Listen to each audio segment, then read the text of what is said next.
सुप्रभात बच्चों, मैं आपकी हिंदी की अध्यापिका और आज हम हिंदी का पाठ 18 शुरू करने जा रहे हैं जिसका शीर्षक है अनुच्छेद लेखन। तो चलिए बच्चों शुरू करते हैं। पाठ 18 अनुच्छेद लेखन, पैराग्राफ राइटिंग, इसको अंग्रेजी में पैराग्राफ राइटिंग कहते हैं। तो चलिए देखते हैं, पाठ को शुरू करते हैं। अनुच्छेद लेखन एक महत्वपूर्ण भाषा कौशल है। अनुच्छेद लेखन से बच्चों में सृजनात्मक क्षमता का विकास होता है। अनुच्छेद किसी एक विषय अथवा भाव पर लिखा जाता है, यानी उसमें क्या आता है, बच्चे में क्रिएटिविटी आती है, उसके सोचने समझने की क्षमता में सृजनात्मक विकास होता है उसके विचारों में। ठीक है। अनुच्छेद लेखन क्या होता है बच्चों?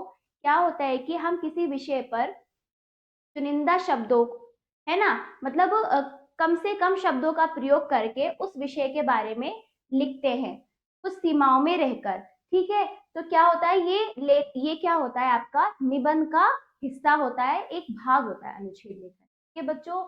चलिए, अनुच्छेद लिखने से पूर्व तैयारी क्या करनी है। नंबर 1, दिए गए बिंदु अथवा भाव पर चिंतन मनन करना चाहिए, यानी कि जब आप अनुच्छेद लिखना यानी पैराग्राफ लिखने से पहले आपको आपका जो विषय है उस पर आपको विचार करना पड़ेगा, सोचना समझना पड़ेगा। दूसरा, मन में विचार करने के बाद आए बिंदुओं को क्रमवार लगा लेना चाहिए।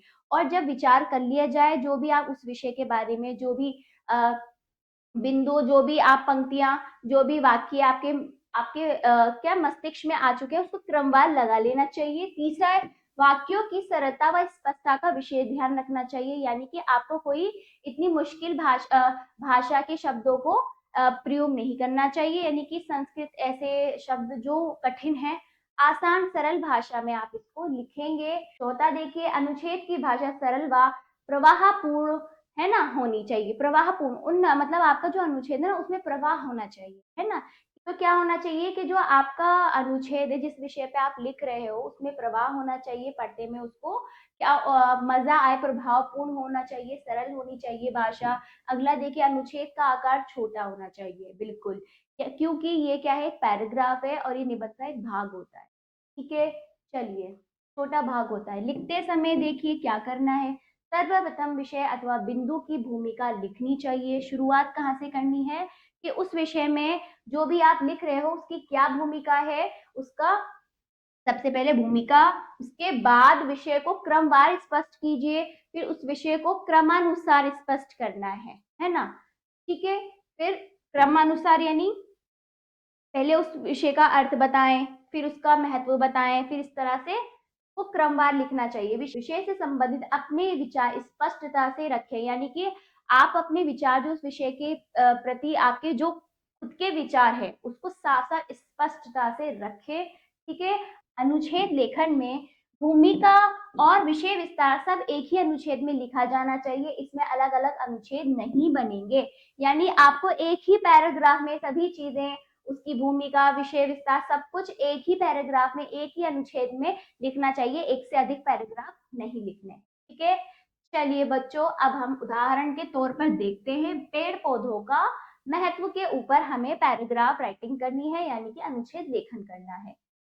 सहायक शब्द जो है इसमें जो दिए गए हैं, जैसे पृथ्वी, है ना, सहायक शब्द जो आपकी मदद करेंगे, इन शब्दों के अनुसार आपको यह अनुच्छेद पूरा करना है। जैसे पृथ्वी, ऑक्सीजन, वृक्ष, प्राणी, औषधियां, फलदार, पीपल, कर्तव्य, संरक्षण, छाया, इस प्रकार के शब्दों के ऊपर आपको अपने विचार लिखने हैं। जैसे शुरू करते हैं, पेड़ पौधे पृथ्वी पर जीवन का आधार हैं। पेड़ पौधे जानवरों को सांस लेने के लिए आवश्यक ऑक्सीजन देते हैं।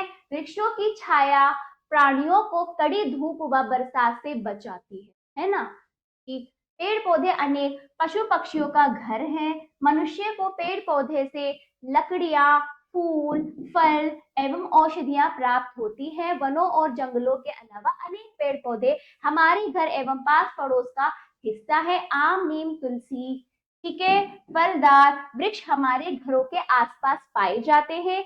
बरगद व पीपल जैसे वृक्षों की पूजा की जाती है। इस प्रकार पेड़ पौधे हमारे सामाजिक जीवन का अभिन्न अंग है। अतः हम सभी का यह कर्तव्य है कि हम पेड़ पौधों का संरक्षण कर पृथ्वी को हरी भरी रखें। देख रहे हो बच्चों, क्रमानुसार है, प्रवाहपूर्ण है, प्रभावित रूप से लिखा गया है। इन शब्दों का पूरी तरह से प्रयोग किया गया है। तो इस प्रकार का आपका अनुच्छेद होना चाहिए। ठीक है, एक दूसरे से क्या होनी चाहिए, मेल भी खाने चाहिए। बाकी इसमें आप किसी बात को बार बार नहीं दोहराएंगे।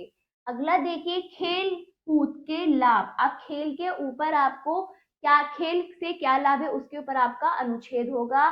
सहायक शब्द है व्यायाम, स्वास्थ्य, मनोरंजन, सांस्कृतिक, तालमेल, स्वीकार, क्षमता, चरित्र निर्माण, प्रदर्शन, ओलंपिक, बहुआयामी, योगदान। इन शब्दों का प्रयोग करके आपको अपना अनुच्छेद पूर्ण करना है। बच्चों चलिए शुरू करते हैं। व्यक्ति को स्वस्थ रहने के लिए अच्छे व संतुलित भोजन के साथ साथ व्यायाम व खेल कूद की भी आवश्यकता होती है। बिल्कुल, खेल स्वास्थ्य व मनोरंजन का दोहरा लाभ देते हैं। खेलों का मानव जीवन में सामाजिक व सांस्कृतिक महत्व भी है।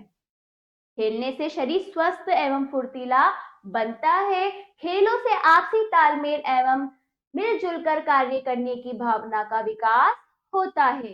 हार एवं जीत को सहज भाव से स्वीकार करने की क्षमता का विकास करके खेल मनुष्य के चरित्र निर्माण में महत्वपूर्ण भूमिका निभाते हैं। वर्तमान समय में खेल लोकप्रिय एवं बेहतर कैरियर के रूप में सामने आए हैं। जैसे कि आप जानते हो, खेल से लोग अपना करियर भी बना रहे हैं, है ना। विभिन्न खेलों के खिलाड़ी अपने प्रदर्शन से ओलंपिक जैसे प्रतियोगिता में पदक जीतकर अपने साथ साथ देश का नाम भी रोशन करते हैं। इस प्रकार खेलों के बहुआयामी लाभ है। अतः हम सभी को समाज में खेलों के प्रचार प्रसार व विकास में अपना योगदान देना चाहिए। देखिए बच्चों, कितने अच्छे से ये हमने पैराग्राफ देखा, कितने अच्छे से लिखा हुआ है। सभी शब्दों का इसमें क्या है, प्रयोग हो रहा है, प्रभावपूर्ण है, प्रभावित रूप से है, और कोई भी बात दोबारा दोहराई नहीं गई है, और छोटा है। एक ही पैराग्राफ में हमने अपने विषय के बारे में बहुत कुछ लिखा है चुनिंदा शब्दों के अनुसार। ऐसे ही आपको करना है, ठीक है। ऐसे ही बच्चों देखिए, गांव का मेला, सहायक शब्द है दुकानें, खिलौने, झूला, सर्कस, धूल, मित्र, आनंद। तो इस प्रकार के शब्द का प्रयोग करेंगे हम। कल मेरे गांव का मेला था, मैं अपने भैया और दीदी के साथ मेला देखने गया। मेले में चारों ओर दुकानें थी, दुकानें ही दुकानें थी, कहीं मिठाइयों और चाट की दुकानें तो कहीं खिलौनों की दुकानें। इतनी ही नहीं, मेले में मिट्टी के सामानों और लकड़ी के सामानों की भी दुकानें थी। मैंने भैया और दीदी के साथ मिठाई खाई।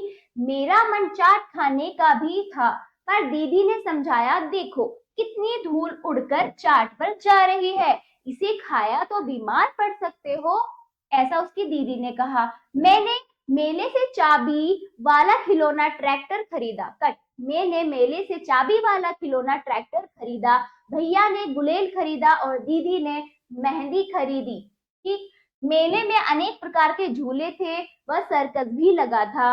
हम लोगों ने झूला भी झूला। जब झूला ऊपर जाता तो आनंद के साथ साथ डर भी लगता था। मेले में मेरे बहुत सारे दोस्त भी आए थे, मैं उनसे मिलकर बहुत खुश हुआ। हम लोग शाम तक मेले में घूमकर आनंद लेते रहे और अंधेरा होने से पहले घर लौट आए। ठीक है, इस प्रकार। चलिए, आपको समझ आया होगा अनुच्छेद क्या है, किस प्रकार हमें अनुच्छेद को लिखना है। आओ करें अभ्यास। निम्नांकित पर अनुच्छेद लिखिए। मेरा जन्मदिन। सहायक शब्द है गुब्बारे, केक, उपहार, संगीत, डांस, मिठाइयाँ, शुभकामनाएं, खुशी, मित्र, है ना, आशीर्वाद, दादाजी, माँ, पिताजी, धन्यवाद। सभी को अपना देखा होगा जन्मदिन वाले दिन क्या क्या होता है। इन सभी शब्दों का प्रयोग करके आप अपने बारे में बताएंगे। ठीक है, आपका जन्मदिन इन शब्दों के अनुसार किस प्रकार से हुआ है, पैराग्राफ राइटिंग, अनुच्छेद लिखेंगे प्रभावी ढंग से। ठीक है बच्चों, गुब्बारे, केक, सब ये सब चीजें जन्मदिन में होती हैं, तो इन सभी शब्दों का प्रयोग कीजिएगा। अगला देखिए, मेरा विद्यालय। सहायक शब्द है सड़क, स्वच्छ, सुंदर, भवन, कार्यालय, कक्षा, प्रधानाचार्य, छात्र, छात्राएं, मित्र, खेल का मैदान, पुस्तकालय, कक्षाध्यापक, अध्यापिका, आदर्श, पढ़ाने का ढंग, आनंद, साइकिल, स्कूल बस, वार्षिकोत्सव, है ना। तो इस प्रकार आप इसमें शुरुआत कर सकते हो। मैं विद्यालय जाता हूँ, मेरे विद्यालय का भवन जो है स्वस्थ सुंदर है, वहाँ एक कार्यालय भी है और बहुत सारी कक्षाएं हैं। ठीक है, विद्यालय के बाहर एक सड़क है जिसे हम बहुत अच्छे से नियमा पूर्वक उसको पार करते हैं। तो इस प्रकार आप पर लिख सकते हो अपने विचार। ठीक है, तो चलिए, सभी शब्दों का प्रयोग होना चाहिए। मेरा परिवार सहायक शब्द है मुखिया, दादाजी, दादी जी, चाचा जी, पिताजी, चाची जी, माँ, भैया, दीदी, बहन, सदस्य, बूढ़े, चश्मा, मिलजुल कर, खेती, कहानी, रसोई घर, प्रेम, सहयोग। तो ये आप देख रहे हो, ये देखने में ही लग रहा है संयुक्त परिवार है। संयुक्त परिवार के ऊपर आप इसमें अनुच्छेद लिखेंगे। ठीक है, आपका अपना उसका क्या होगा, विषय का नाम भी होना चाहिए, मेरा संयुक्त परिवार। इस प्रकार आप इसमें डाल सकते हो, इसमें डाल सकते हो, है ना, मेरा परिवार ही संयुक्त परिवार, क्योंकि संयुक्त परिवार में हमारे चाचा चाची दादा दादी होते हैं। ठीक है, ये परिवार बड़ा होता है। ठीक है बच्चों, अगला देखिए, ख अभ्यास, अनुच्छेद लिखिए, मेरा प्रिय खेल, ठीक, जल का महत्व, मेरी छोटी बहन, मेरा प्रिय त्योहार, खिलौने, मैंने सर्कस देखा, मेरा पालतू पशु कुत्ता, मेरा सबसे प्यारा दोस्त। ठीक है बच्चों, तो इन पर भी आप अपने, इन विषयों पर आप अपने विचार लिख सकते हैं। क्या होना चाहिए कि एक ही पैराग्राफ यानी एक ही अनुच्छेद में होना चाहिए आपके, और क्या होना चाहिए, भूमिका होनी चाहिए उस विषय में। ठीक है, और क्या, शब्दों को चुनकर समझकर क्रमानुसार आप लिखेंगे, ज्यादा बड़ा नहीं होना चाहिए, इस बात का आपको ध्यान रखना है। ठीक है, तो ये पाठ समाप्त होता है। आशा करती हूँ पाठ आपको अच्छे से समझ आया होगा। इसका अभ्यास आप जरूर कीजिएगा बच्चों, और अब हम मिलते हैं अगले पाठ पर। धन्यवाद।